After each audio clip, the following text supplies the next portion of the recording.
ஜெய் சாயிராம், ஜெய் ஜெய் சாயிராம். நம்ம சாய் அன்பர்கள் எல்லாரும் எப்படி இருக்கீங்க? எல்லாரும் நல்லா இருப்போம். ஓம் சாயிராம். உன் மன சுமைகளையெல்லாம் இறக்கி வைக்கும் மகத்தான நாள் இன்று. இனி வரும் நாட்களில் இன்பங்களை உன் வாழ்வில் அதிகமாகவே சுமக்கப் போகிறாய்.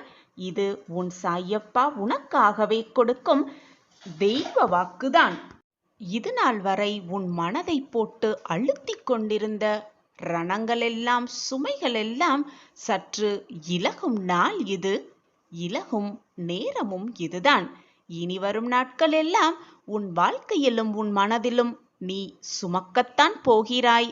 ஆனால் ரணங்களை அல்ல, வேதனைகள் அல்ல, இன்பங்கள் அதிகமாகவே சுமக்கத்தான் போகிறாய். இது நாள் வரை நீ பட்ட கஷ்டங்களுக்கெல்லாம் ஒரு விடிவு வரப்போகிறது. இழந்து விடுவோமோ என்று நீ நினைத்தது எல்லாமே உன்னிடம் வந்து சேரப்போகிறது. அது உன் வாழ்வில் நிச்சயமாக நடக்கும். அந்த அதிசயத்தை நான் நடத்தி வைப்பேன் உனக்காகவே. தேடி வந்த அதிர்ஷ்டத்தை தொலைத்துவிட்டு கவலைப்படாதே. வாய்ப்பு வரும்பொழுது அதை பக்குவமாக பயன்படுத்திக்கொள். உனக்கு தேவையான அனைத்தையும் நான் வாய்ப்பாக அனுப்பிக்கொண்டே இருப்பேன். நீ தனிமையில் வடித்த கண்ணீர் என் பாதங்களை நனைத்து விட்டது. உன்னுடைய சுமைகளையெல்லாம் நான் இறக்கி வைப்பேன். தேவையில்லாமல் உன் கண்ணீரை வீணடிக்காதே. உனக்கு அனைத்தையும் அள்ளி அள்ளி கொடுக்கும் வாய்ப்பை நான் ஏற்படுத்துவேன். உனக்கு நீ கேட்காமல் இருந்த அத்தனை வரங்களையும் உனக்கு கொடுக்கும் வேலையை நான் ஏற்றுக்கொள்வேன்.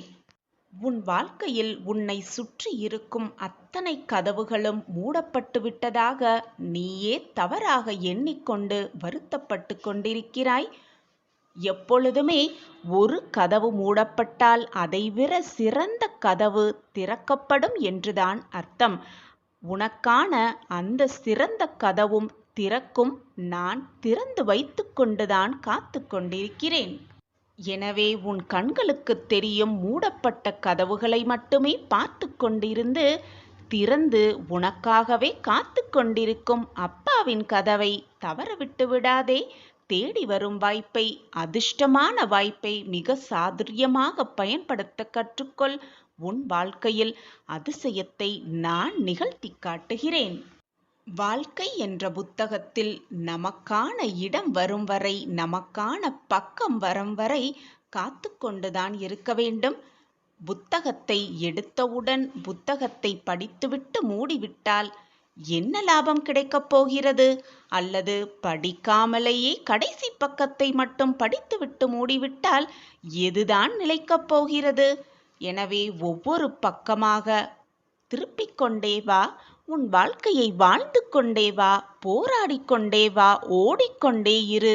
ஜெயித்து கொண்டே இருக்கலாம் எப்பொழுதும் உன் வாழ்க்கையில். உனக்கு கிடைத்திருக்கும் அந்த புத்தகத்தை பொறுமையாக படி. ஒவ்வொரு பக்கமாக படி. உனக்கான பக்கம் வரும் வரை பொறுமையாக திருப்பிக் கொண்டே இரு. காலம் மாறும். உனக்கான நேரம் வரும். உனக்கான பக்கமும் வரும். அதுவரை காத்திரு. உனக்கான பக்கம், உனக்கான நாள், உனக்கான நேரம் வரும் வரை காத்திரு. அதுவும் பொறுமையோடு காத்திரு. உன் சாயப்பா உனக்காகவே இருந்து கொண்டிருக்கும் பொழுது உனக்கு ஏன் மனக்கவலை? ஓம் சாயிராம், ஓம் சாயிராம். சாயிராம், சாயிராம். ஒரு முறை ஒரு மனிதன் ஒரு தனி அறையில் தூங்கி கொண்டிருந்தான். அப்போ திடீரென்று அந்த அறையில் ஒரு பிரகாசம் அவன் கண்களுக்கு தெரிஞ்சிச்சான். அந்த பிரகாசமான ஒளி எங்கிருந்து வருது அப்படின்னு ஆராய்ந்து பார்க்கும் பொழுது அந்த பிரகாசமான ஒளி கொஞ்சம் கொஞ்சமாக மறைந்து அந்த இடத்துல கடவுள் அவர் முன்னாடி தோன்றினாராம். தூங்கி கொண்டிருந்தவனுக்கு ஆச்சரியம் தாங்கலை. என்னடா அந்த அறையில் நம்ம தூங்கி கொண்டு இருக்க இந்த ரூமில் திடீர்னு பிரகாசம் வந்துச்சு. கொஞ்ச நேரத்தில் அந்த பிரகாசம் மறைஞ்சு போய் இறைவனே நம்ம முன்னாடி நிற்கிறாரே, என்னவாக இருக்கும் அப்படின்னு அவன் யோசிச்சுக்கிட்டு இருக்கும் போதே அவனுக்கு முன்னாடி வந்த இறைவன் பேச தொடங்கினாராம். மனிதா, உனக்கு வேலை இருக்குது. உன்னுடைய அறையின் முன்பக்கம் செல். அங்கு ஒரு பெரிய பாறை இருக்கு. அந்த பாறையை உன் முழு பலத்தையும் பயன்படுத்திப்பார் அப்படின்னு கடவுள் அந்த மனிதன்கிட்ட சொன்னாராம். இதை கேட்டுட்டு அந்த மனிதனுக்கு ஒண்ணுமே புரியவில்லை. அவனுடைய அறையின் முன்பக்கம் போய் அவன் சென்று பார்க்கும்போது அங்க ஒரு பெரிய பாறை இருந்துச்சாம். இந்த பாறையை நம்மளுடைய முழு பலத்தையும் செலுத்தி நகர்த்துமாறு இறைவன் சொல்லியிருக்காரே, இந்த கட்டளையை நம்ம எப்படி மீற முடியும் அப்படின்ட்டு அந்த பாறையை முழு பலத்தையும் பயன்படுத்தி அவன் நகர்த்த பார்த்தானா. இப்படி ஒவ்வொரு நாளும் இதை செய்துக்கிட்டே வந்தான். ஆனால் அவனால் அந்த பாறையை ஒரு துளி கூட நகர்த்தவே முடியலையாம். இப்படியே நாளும் போய்கிட்டே இருந்தது, வருடங்களும் போய்கிட்டே இருந்தது. ஆனால் அந்த மனிதனால் ஒரு துளி கூட அந்த பாறையை நகர்த்தவே முடியலையாம்.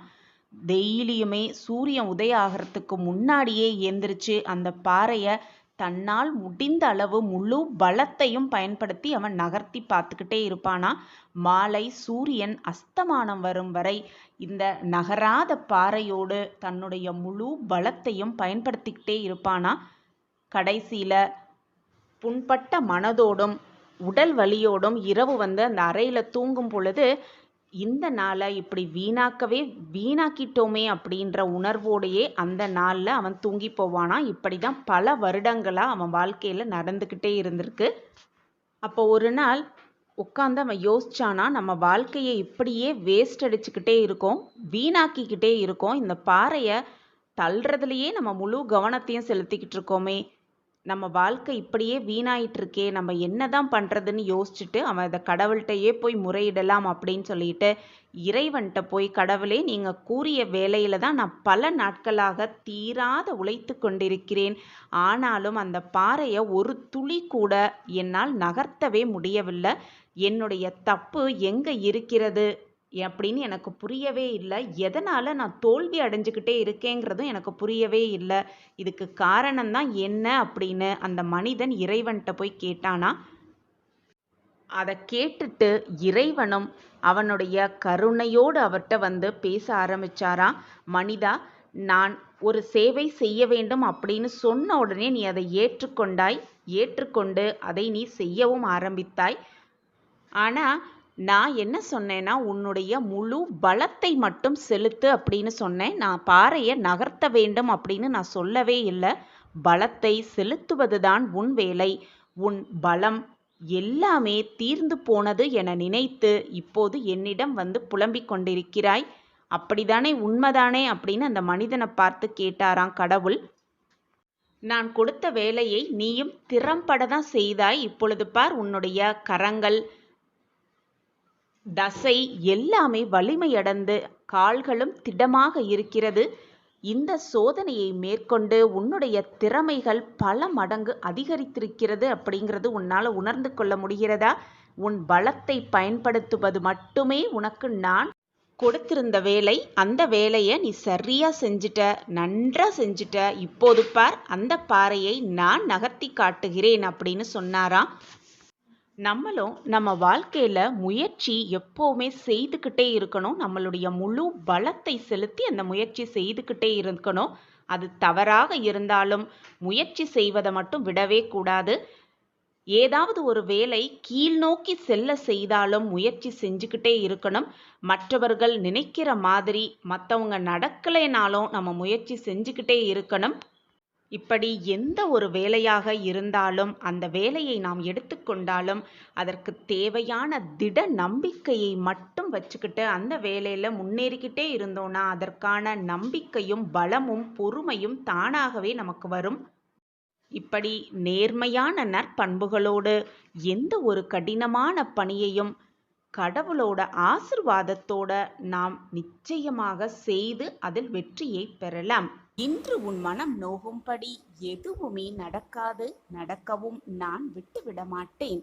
உன் வாழ்க்கையில் நடக்கப் போகும் மாற்றங்களை பார்த்து வியந்து ஆச்சரியப்பட்டு நீயே நாளைக்கு என் ஆலயம் வருவாய் நன்றி சொல்ல உனக்காகவே நான் காத்து கொண்டிருக்கிறேன் என் ஆலயத்தில். தோல்வியே வெற்றிக்கான முதல் படி. வாழ்க்கையில் வெற்றியடைய வேண்டுமென்றால் தாழ்வு மனப்பான்மையை முதலில் விட்டுவிட்டு நம்பிக்கையோடு முயன்று கொண்டே இருக்க வேண்டும். எந்த ஒரு சூழ்நிலைக்கும் பயந்து விடாதே. அந்த பயமே உன்னை தோல்வியடைய செய்துவிடும். வாழ்க்கையில் இன்பம், துன்பம், சந்தோஷம், மகிழ்ச்சி, வெற்றி, தோல்வி எல்லாமே சகஜம்தான் குழந்தையே. தோல்வி அடைந்து விட்டால் அதை அனுபவமாக எடுத்துக்கொண்டு அந்த அனுபவத்தை வைத்துக்கொண்டு வெற்றி பாதையில் பயணிக்க வேண்டுமே தவிர, தோல்வி வந்து விட்டதே, நான் இனி என்ன செய்வது, என் வாழ்க்கையில் எப்படி அடுத்த அடியை எடுத்து வைப்பது, என் வாழ்க்கையில் நான் வெற்றி பெறுவது எப்படி, எனக்கு துணையாக யாருமே இல்லையே, எனக்கு தோள் கொடுக்க எவருமே இல்லையே, எனக்கு உதவி செய்யவும் யாருமே இல்லையே என்று இல்லையே இல்லையே என்று நினைத்து கொண்டிருந்தால் அனைத்துமே இல்லாமலே போய்விடும். எல்லாம் இருக்கு, என்னால் எல்லாம் முடியும், அனைத்துமே என்னால் சாதிக்க முடியும் என்று நேர்மறையாக சிந்தனை செய். நீ நினைக்காததையும் நடத்தி காட்டும் வல்லமை உன்னுடைய எண்ணத்திற்கு இருக்கிறது. எப்பொழுதுமே கவலைப்படவே கூடாது. உன் லட்சியத்தை அடைவதற்கான எண்ணம் மட்டுமே உன் மனதில் இருக்க வேண்டும். அந்த எண்ணமே உன் வாழ்க்கையில் வெற்றியடைய செய்யும். உன்னை எப்பொழுதும் சர்வ நிச்சயமாக எப்பொழுதுமே தோல்வியை சந்தித்து அலைந்து திரிந்து நீ படும் வேதனை மிகவும் மோசமானதுதான். அந்த கடினமான சூழ்நிலையிலும் கூட உன்னிடம் யாருமே இரக்கப்படவே இல்லையே, யாருமே மதிக்கவே இல்லையே என்று வருத்தப்படாதே. அடுத்தவர் மனதை காயப்படுத்தியவர்கள், அடுத்தவர் மனதை நோகடித்தவர்களுக்கான வலியை நிச்சயமாக காயப்படுத்தினவர்கள், நோகடித்தவர்கள் அனுபவிப்பார்கள், அனுபவிப்பே தீருவார்கள். காலம் அதற்கான தக்க பதிலை அவர்களுக்கு கொடுக்கும். தைரியத்தை மட்டும் எப்பொழுதும் எந்த நொடியும் இழந்து விடாதே. உனக்கான பிரச்சனைகளை கண்டு கண்டு பயந்து பயந்து ஓடி ஒதுங்காதே. அந்த பிரச்சனையை எப்படி சமாளிக்க வேண்டும் என்று கற்றுக்கொள்வதே மிகப்பெரிய நம்பிக்கை சின்னமாகவே இருக்கும். வாழ்க்கையின் மீது நம்பிக்கை வைத்து செயல்பட்டு கொண்டே இரு. நிச்சயமாக உன்னுடைய தடைகளையெல்லாம் தகர்த்து எறிந்துவிட்டு வெற்றியோடு வீர நடை போடுவாய் எப்பொழுதுமே. இது உன் சாயியின் சத்திய வாக்கு. உன் அம்மாவாக, உன் அப்பாவாக, உன்னுடைய தோழனாக, சகோதரனாக, அனைத்துமாக நான் உனக்கு துணையாக இருப்பேன். தாங்கவே முடியாத, பொறுத்து கொள்ளவே முடியாத பல கஷ்டங்களை அனுபவித்து, வேதனையை அனுபவித்து அதிலிருந்து வெளியில் வரும் பொழுதுதான் தெரிகிறது, வாழ்க்கையில் சில உறவுகளையும் சில நிகழ்வுகளையும் சந்திக்காமலேயே இருந்திருக்கலாம் என்று. அப்பொழுதுதான் உன் மனதிற்கு புலப்படுகிறது. நிகழ்வுகளை சந்திப்பதும் சந்திக்காமல் இருப்பதும் நீ முடிவு எடுப்பதில்லை. ஏற்கனவே எல்லாமே முடிவு செய்யப்பட்டதுதான். முடிவு செய்யப்பட்டதுதான் உன் வாழ்வில் இது நாள் வரை நடந்து கொண்டிருக்கிறது. இனியும் எல்லாமே அப்படித்தான் நடக்கும். அதுதான் உன் வாழ்வின் கர்ம வினை. எது உன் வாழ்வில் நடக்க வேண்டும் என்று இருக்கிறதோ அது நிச்சயமாக உன் வாழ்வில் நடந்தே தீரும். ஆனால் நீ என்னை முழுவதுமாக சரணடைந்தால் உன்னுடைய கர்ம பலத்தின் முழு கஷ்டங்களையும் முழு வேதனைகளையும் நானே உனக்காக தாங்குவேன். அதை அனுபவிக்கும் மன வலியையும் உனக்கு தருவேன், மன வலிமையையும் உனக்கு தருவேன். உன்னுடைய பிரச்சனைகளை பற்றி யோசித்து கொண்டே இருப்பதை விட உன் மனதில் என்னுடைய நாமத்தை உச்சரித்து கொண்டே இரு. சாயி சாயி என்று சொல்லுவோருக்கு எந்த துன்பமும் நெருங்கவே முடியாது. நீ என்னிடம் வந்து என்ன கூறப்போகிறாய் தெரியுமா? என் வாழ்க்கையில் இதுவெல்லாம் நடக்குமா என்று நான் ஏக்கத்தோடு பார்த்து கொண்டிருந்த அந்த விஷயத்தை எனக்கு சாதகமாக நிறைவேற்றி கொடுத்து விட்டீர்கள் சாயிநாதரே. என் வாழ்க்கையில் மாற்றங்கள் நிகழ்ந்துவிட்டது.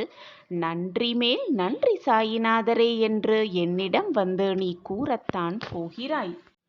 வேலை பாக்கியம், திருமண பாக்கியம், குழந்தை பாக்கியம், எனக்கிருந்த வழக்கு பிரச்சனை, குடும்ப உறவுகளில் சிக்கல், அனைத்து பிரச்சனைகளிலிருந்தும் என்னை விடுவித்து என் வாழ்க்கையில் மாற்றத்தை உண்டு பண்ணிவிட்டீர்கள் சாயிநாதரே. நான் இது நாள் வரை எதற்காக ஏக்கத்தோடு இருந்தேனோ அதை அனைத்தையும் எனக்கு சாதகமாக்கி கொடுத்து விட்டீர்கள் என்று என்னிடம் வந்து ஆனந்த கண்ணீர் சொரியத்தான் போகிறாய். நான் உங்களிடம் கேட்ட அத்தனை விஷயங்களையும் எனக்கு சாதகமாக நிறைவேற்றிக் கொடுத்து விட்டீர்கள். என்னுடைய கடன் பிரச்சனைகளிலிருந்து நான் முற்றிலுமாக வெளியே வந்துவிட்டேன்.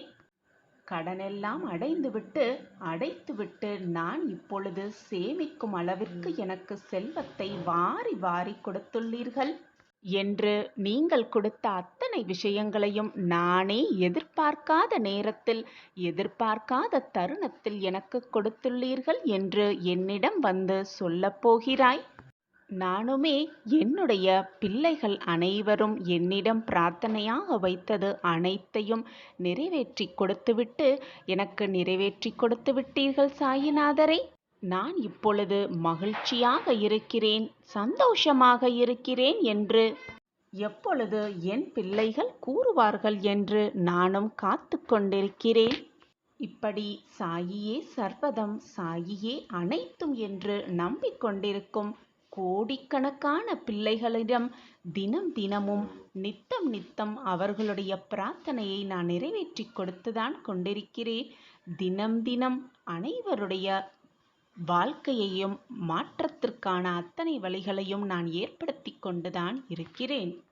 அந்த வகையில் என் பிள்ளையாகிய உனக்கும் நல்ல விஷயம் நடைபெறப் போகிறது. கூடிய விரைவில் உன் மாற்றத்துக்கான நேரமும் உன்னை நெருங்கிக் கொண்டிருக்கிறது. நீ எதை தேடிக்கொண்டிருக்கிறாயோ அதுவும் உன்னை தேடிக்கொண்டிருக்கிறது என்பதை தீர்க்கமாக நம்பு. அது உன்னிடம் வந்து சேரும் நேரமும் காலமும் எல்லாம் கூடி வந்திருக்கிறது. நெடு நாட்களுக்குப் பிறகு என் வாழ்க்கையிலும் என் மனதிலும் நிம்மதி நிலைத்திருக்கிறது. நான் மிகவும் சந்தோஷமாக இருக்கிறேன். என் வாழ்க்கையில் நல்ல மாற்றங்கள் நிகழ்ந்து கொண்டே இருக்கிறது. நான் எதிர்பார்க்கிறது எல்லாம் என் வாழ்வில் நடந்து கொண்டிருக்கிறது. நன்றி சாயிநாதரே என்று என்னிடம் வந்து கூறத்தான் போகிறாய். நானும் அதை பார்க்கத்தான் போகிறேன். என்னுடைய பிள்ளைகள் அனைவருமே நீடித்த செல்வமும் நிலையான உடல் ஆரோக்கியமும் பெற்று சர்வ மங்களமும் பெற்று சந்தோஷமாக வாழ்வதற்கே நான் நித்தம் என்னுடைய ஆசிர்வாதத்தை வழங்கிக் கொண்டே இருக்கிறேன். தினமும் என்னுடைய வாக்குகளை கொடுத்து கொண்டே இருக்கிறேன். நான் கொடுக்கும் வாக்கு எப்பொழுதுமே பொய்யாகாது. என்னை நம்பியவர்களை நான் விட்டு கொடுத்ததும் இல்லை, அவர்களை விட்டு சென்றதும் இல்லை, என்னை விட்டு விலகி போகும்படி நான் அறிவுறுத்தியதும் இல்லை. இந்த பிரபஞ்சத்தில் நீ எங்கு இருந்தாலும் உனக்கு தேவையானது அனைத்தையும் நான் செய்து கொடுப்பேன். நீ நினைப்பதற்கு மேலாகவே உனக்கு நடத்தி காட்டுவேன். சர்வ நிச்சயமாக இது உன் வாழ்வில் நடந்தே தீரும். உன் கஷ்டத்திற்கான இறுதி கட்டத்தை எட்டிவிட்டாய். என் பிரியமே, வரலாற்றில் வெற்றி பெற்றவனும் இடம்பெற முடியும், தோல்வி அடைந்தவனும் இடம்பெற முடியும். ஆனால் வேடிக்கை பார்ப்பவனால் ஒருபோதும் இடம்பெறவே முடியாது. நீ வெற்றி பெற்றவனாக இரு அல்லது தோல்வி அடைந்தவனாக இரு. எப்பொழுதும் வேடிக்கை மட்டும் பார்த்து கொண்டே இருக்காதே. இது உன் வாழ்விற்கு நல்லதல்ல. நீ வாழ்க்கையில் செல்ல வேண்டிய இலக்கையும் உன்னால் நிச்சயமாக அடையவே முடியாது. எனவே வெற்றி தோல்வி எது வந்தாலும் சரிசமமாக எடுத்துக்கொள். வெற்றி வந்துவிட்டால் மகிழ்ச்சியாக இரு. தோல்வி வந்துவிட்டால் அது வெற்றிக்கான முதல் படி என்று எடுத்துக்கொண்டு அடுத்த அடியை எடுத்து வைத்து கொண்டே இரு. எப்பொழுதும் மறந்தும் கூட உன் அடியை பின்னோக்கி ஒரு அடி கூட எடுத்து வைக்க எண்ணாதே, முயற்சிக்கவும் செய்யாதே. சோதனைகள் வந்து கொண்டே இருக்கிறதே, எனக்கு மட்டும் வாழ்க்கையில் துன்பங்கள் நிலவிக்கொண்டே இருக்கிறதே, அடுத்து என்ன பண்ண வேண்டும் என்ற ஒரு வழி கூட என் கண்களுக்கு தெரியவில்லையே, இந்த வாழ்க்கையை நான் எப்படி வாழ்வது என்று புலம்பாதே, கண்ணீர் சிந்தாதே. காலையில் அதிகாலையில் கூட்டிலிருந்து புறப்படும் பறவைக்கு இரை இறக்கும் இடம் தெரிந்தா அது பறக்கிறது? இறப்பதற்கு வேண்டுமானால் ஒரே ஒரு நொடி துணிச்சல் போதுமானதாகவே இருக்கும். ஆனால் வாழ்வதற்கு ஒவ்வொரு நொடியும் துணிச்சல் இருக்க வேண்டும். அப்பொழுதுதான் தைரியமாக தன்னம்பிக்கையோடு உனக்கு கிடைத்திருக்கும் இந்த வாழ்க்கையை நீ வாழ முடியும். உனக்கான பாதையை முதலில் கண்டுபிடி. அந்த பாதையில் உன் பயணத்தை மேற்கொள். உனக்கான வெற்றி நிச்சயமாக உனக்கு உண்டு என் குழந்தையே. விடியும் வரை நமக்கு தெரிவதில்லை நாம் காண்பது கனவுதான் என்று. அதுபோலத்தான் வாழ்க்கையே முடியும் வரை நமக்கு தெரிவதும் இல்லை, புரிவதும் இல்லை வாழ்க்கையை எப்படி வாழ வேண்டும் என்று. பேராசை முடிகின்ற இடத்தில் மகிழ்ச்சி துவங்க ஆரம்பிக்கிறது. புன்னகை துவங்கும் இடத்தில் வாழ்க்கையும் துவங்க ஆரம்பிக்கிறது. அதே போல அன்பு எங்கெல்லாம் இருக்கிறதோ அங்கெல்லாம் அனைத்துமே கிடைக்கின்றது.